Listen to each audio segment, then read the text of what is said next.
Welcome back to my channel. আমার নতুন আরও একটি ব্লগে তোমাদের সকলকে জানাই অনেক স্বাগত। আজকে বৃহস্পতিবার, সকালবেলা ঘুম থেকে উঠেই চলে এসেছি রান্নাঘরে ব্রেকফাস্ট বানাতে। যদিও আমাদের চা খাওয়া হয়ে গেছে, মাসি আসলো তখন আমি চা বসিয়েছিলাম, তো আমি আর মাসি চা খেয়ে নিলাম। তারপর বাসন মাজতে কলে গেল মাসি, আর বাবাই বললো আজকে গোলা রুটি খাবে। কালকে তো ম্যাগি বানিয়ে দিয়েছিলাম, ম্যাগি খেয়েও তো সকালের দিকে খুব খিদে পেয়ে যাচ্ছিলো। তা আজকে বলেছে মা আজকে কিন্তু গোলা রুটি বানিয়ে দেবা, তাই ওর জন্য সেটাই বানাচ্ছি। দুটোই বানাচ্ছি, আমিও খাবো না, মাসিকেও জিজ্ঞেস করলাম, মাসিও খাবে না। তা আর আমাদের চা খাওয়া হয়ে গেছে, পেট ভরা লাগছে। চিনি ছিল না ঘরে, তাই আবার চিনি আনিয়েছি। তোমাদের দাদাভাই বাজারে গেছিলো, বাজার করে নিয়ে চলেও এসছে, তো চিনি টিনি নিয়ে এসছে, তো সেটাই এখন কোটোয় ভরে নিলাম। যা চিনি ছিল তাই দিয়ে সকালবেলা চা খাওয়া আমাদের হয়ে গেছে। রান্নাঘরটা শুধু গুছিয়ে পরিষ্কার করেছি, মানে এঁঠো বাসনগুলো নামিয়ে দিয়েছিলাম। রান্নাঘর গ্যাস ট্যাস মোছা টোছা সকালবেলা একবার করতে হয় না, এগুলো সব করে টোরে নিয়ে তারপরে এই যে রান্না বসিয়েছি। রান্না বলতে ব্রেকফাস্টটা। আর মাসি বাসন মেজে আসুক, ততক্ষণে আমার ঘরের কাজ কিচ্ছু হয়নি। দুই ঘরে বিছানা পড়ে রয়েছে, বিছানা গোছানো আছে, জামা কাপড় বাইরে রোদে দেবো। তারপর ফ্রিজে সব তুলতে হবে, যেগুলো ডিম নিয়ে এসছে।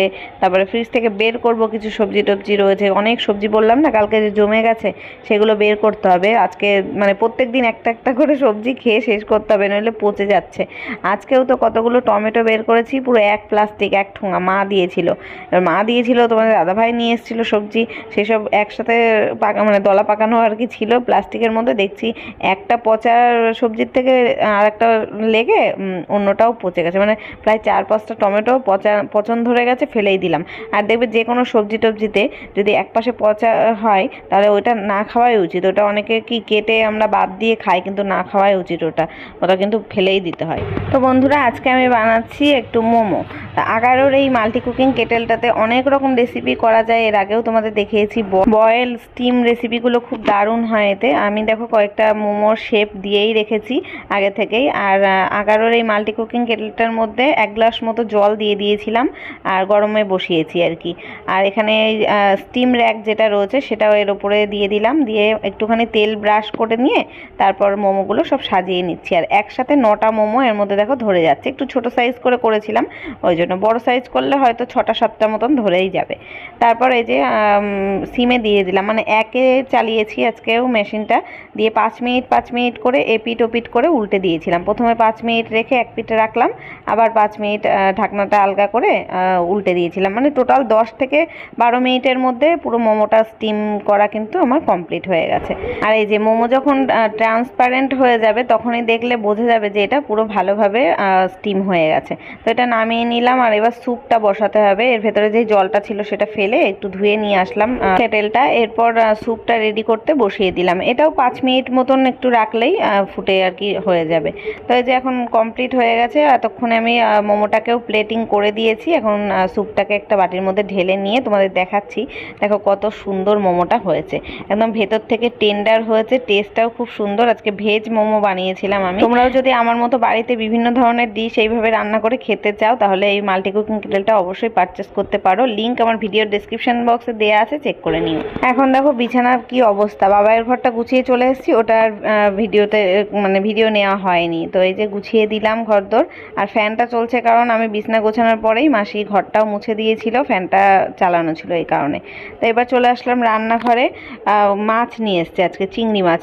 বলেছিলাম না প্রচুর সবজি রয়েছে, তা পটল রয়েছে, বেগুন রয়েছে, উচ্ছে রয়েছে, তারপরে বাঁধাকপি রয়েছে। তা আজকে বের করেছি বাঁধাকপিটা আর পটলটা মানে রান্না করব বলে। তো বাঁধাকপিতেও চিংড়ি দিয়ে করা যাবে, আবার পটলেও করা যাবে। তা বেশি করে একটু চিংড়ি নিয়ে এসছে, কিন্তু না চিংড়ি মাছের সাইজটা খুলে দেখলাম একদম ছোট ছোট, বাছতে আমার 1 ঘন্টা লাগবে। তাই জন্য এখন রেখে দিলাম, ভাবলাম আগে তরকারিগুলো কেটে নিই, তারপরে মাছ ভাজা মানে মাছটা বাছা যাবে।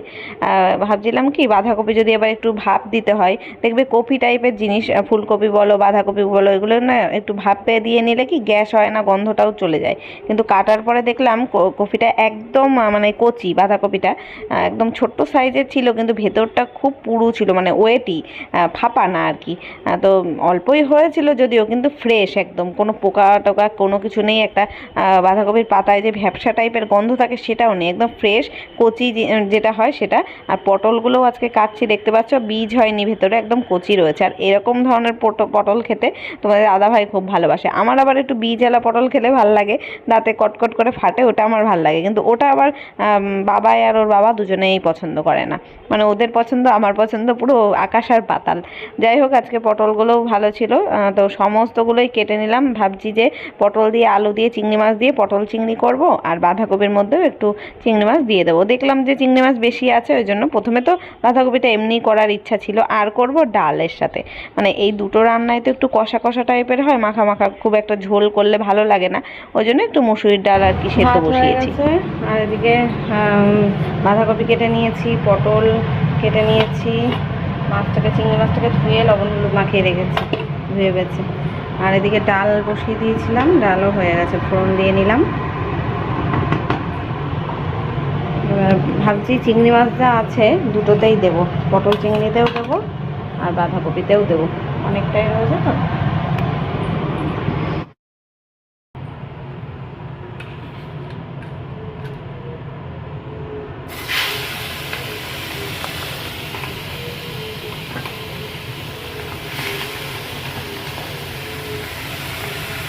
আজকে তো বাবার স্কুল নেই, বাড়িতেই রয়েছে। এবার এসে কি রান্না করছি একবার করে খোঁজ নাই, সকালবেলাতে এসে দেখেছে আজকে মাছ রান্না হচ্ছে, তাই জন্য ওর মুখটা মানে হাঁড়ি হয়ে রয়েছে। বলছে আমার জন্য ডিম কিন্তু সেদ্ধ দেওয়া, তাহলে ডালের সাথে ডিম সেদ্ধ দিয়ে খাবো। তাই বললাম চিংড়ি মাছ তো তুই খাস, চিংড়ি মাছ তাহলে কি ভাজা রাখবো কটা? তা বলছে ঠিক আছে ভাজা রেখে দাও। তাই ওর জন্য কয়েকটা চিংড়ি মাছ ভাজা রাখলাম। আর বাঁধাকপিটা আজকে না একদমই সেদ্ধ টেদ্ধ কিচ্ছু করিনি, এমনি তেলের পরে একটু পাঁচ ফোড়ন, শুকনো লঙ্কা আর তেজপাতা ফোড়নে দিয়েছিলাম। আর তারপর আলু ছোট ছোট করে একটু আলু কেটেছিলাম বাঁধাকপির মধ্যে, ওই বাঁধাকপিটা ওর ভেতরে দিয়ে দিয়েছি, দিয়ে আলু টালু দিয়ে একসাথে আর কি মাখা মাখা করেছি, কষিয়েছি। একটু জিরের গুঁড়ো, লঙ্কার গুঁড়ো, লবণ, হলুদ এগুলো দিয়েছিলাম, একটু টমেটো দিয়েছিলাম, আর চিংড়ি মাছ দিয়ে নাড়াচাড়া করে নামিয়ে নিয়েছিলাম। দারুণ খেতে হয়েছিল, গরম মশলা টশলা কিন্তু আমি দিইনি। আর এই যে পটল চিংড়িটাও হয়ে গেছে, আজকে রান্নাটা ডিটেলসে শ্যুট করিনি। তারপর স্নান করে এসে পুজো দিয়ে নিলাম। আজকে তো বৃহস্পতিবার ছিল, ঘট পেতে আমিই পুজো দিলাম, ওটা ওর বাবা ঠিক মতন আর কি ঘট পেতে পুজো দিতে পারবে না, আমি গুছিয়ে টুছিয়ে পুজো দিয়ে দিলাম। আর এখন বাজে হচ্ছে বিকেল 3:30 মানে বিকেলই বলা যায়। তো এদিকে জানলাটা বন্ধ করে দিলাম, প্রচণ্ড রোদ আসছে, আর রোদ এসে না পুরো ঘরটা মানে এত গরম হয়ে যায়। সন্ধ্যেবেলা যখন এই ঘরে এসে বাবাইকে পড়তে বসাই, ঘরে টেকা যায় না, দরজা জানলা খুলে দিলেও তখন মানে হাওয়া বাতাস ঢুকলেও গরম ভাবটা কাটে না, ছাদ গরম হয়ে যায়, ঘর গরম হয়ে যায়।